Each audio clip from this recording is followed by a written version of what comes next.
ஒரு சிறிய கிராமத்தில் தினேஷ் என்ற பையன் தன் பாட்டியோடு வசித்து வந்தான். அவனுக்கு மிகவும் பிடித்தமான ஒரு முயல் இருந்தது. அதன் பெயர் மின்மினி. வெண்மையான நிறத்தில் அழகான நீல கண்களுடன் தினேஷ் எங்கு சென்றாலும் அது பின்னாலே வந்துவிடும். இரவில் தினேஷ் ஹோம்வொர்க் செய்யும் பொழுது மின்மினி அவன் அருகில் இருப்பதை வழக்கமாக வைத்திருந்தது. ஒரு நாள் தினேஷ் பள்ளியிலிருந்து வீடு திரும்பி வந்தான். பாட்டி, மின்மினி எங்கே என்று கேட்டான். பாட்டி சுற்றுமுற்றும் பார்த்தாள். வீட்டுக்கு பின்னாடி தோட்டத்துக்கு போன மாதிரி இருந்துச்சே, ரொம்ப நேரமாக பார்க்கலையே என்றாள் பாட்டி. தினேஷ் உடனே புத்தக பையை கீழே போட்டுவிட்டு மின்மினியை தேடி ஓடினான். வீட்டின் பின்புற தோட்டம், பக்கத்து வீடு என்று எல்லா இடமும் சுற்றி பார்த்தான். ஆனால் மின்மினி எங்கேயும் கிடைக்கவில்லை. அன்று இரவு தினேஷுக்கு தூக்கம் வரவில்லை. கடைசியாக சாப்பிட்ட இடம் எங்கே?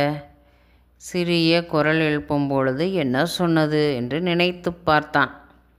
அடுத்த நாள் காலை ஒரு பையன் வந்தான். கிராமத்து நண்பன் செந்தில்.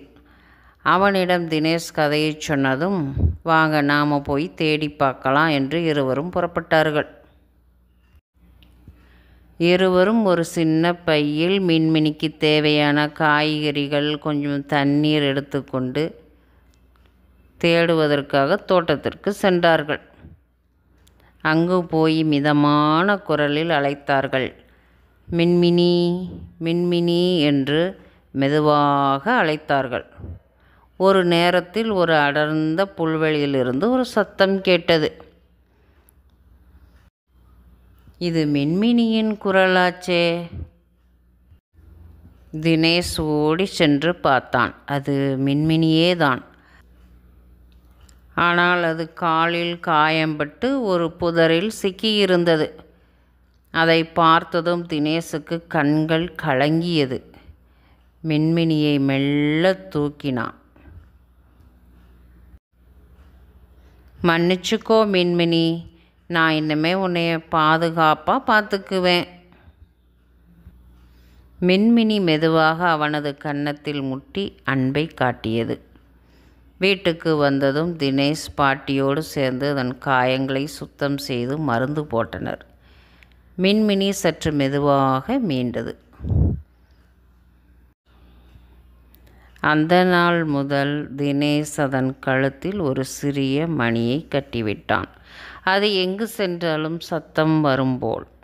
முற்றிலும் தினேஷுக்கு தெரிய வந்தது, மின்மினி எப்பொழுதும் வெறும் ஒரு முயல் அல்ல, அது ஒரு நம்பிக்கை, அன்பு, வாழ்க்கையின் ஒரு சிறந்த நண்பனும் கூட. மின்மினி காயம் சரியாகிய பிறகு தினேஷ் மிகவும் மகிழ்ச்சியடைந்தான். அவள் மீண்டும் துடிப்பாக வீட்டுக்குள் சுற்றி ஓடினாள். சின்ன மழை விழும்போது கூட அவள் உள்வாசலில் உட்கார்ந்து தினேஷுடன் ஜாலியாக இருந்தாள். ஒரு சனிக்கிழமை காலை தினேஷுக்கு பள்ளிக்கு விடுமுறை. அவன் ஒரு பந்தை எடுத்து புல்வெளிக்கு போனான். மின்மினி, விளையாடலாமா என்று அழைத்தான். மின்மினி அவனிடம் ஓடி வந்தது. தினேஷ் பந்தை மெதுவாக உருட்டினான். மின்மினி அதை துரத்தி பாய்ந்தது. அதன் அடித்தட்டுப்பட்டு பந்து பக்கத்திலே சென்றது.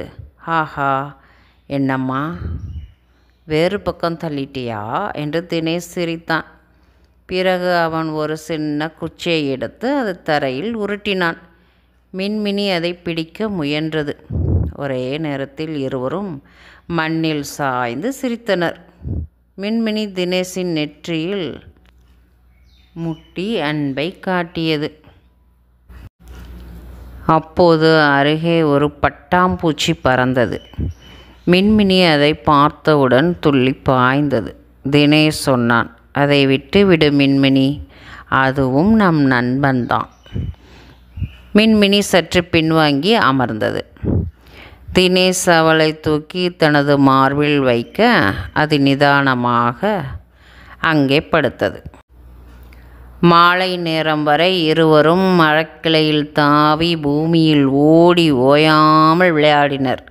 பிறகு வீட்டு வாசலில் அமர்ந்து தினேஷ் பாட்டி செய்து வைத்திருந்த வடையை சாப்பிட்டு டீயை குடித்தான். மின்மினிக்கு அதன் காய்கறிகளை முட்டைக்கோஸ், கேரட் என்று வெட்டி தட்டில் வைத்தான். 2 பேரும் நன்றாக சாப்பிட்டார்கள். பாட்டி: இவ்வளவு நாளாக உன் முகத்தில் இல்லாத சந்தோஷம் இன்று வந்திருக்கு.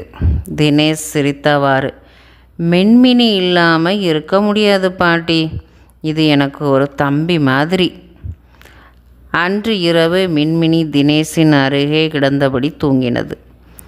இருவருக்கும் ஒரு இனிய உறவான அந்த நட்பு ஒரு முயலுக்கும் பையனுக்கும் இடையேயான அன்பின் எடுத்துக்காட்டாக மாறியது.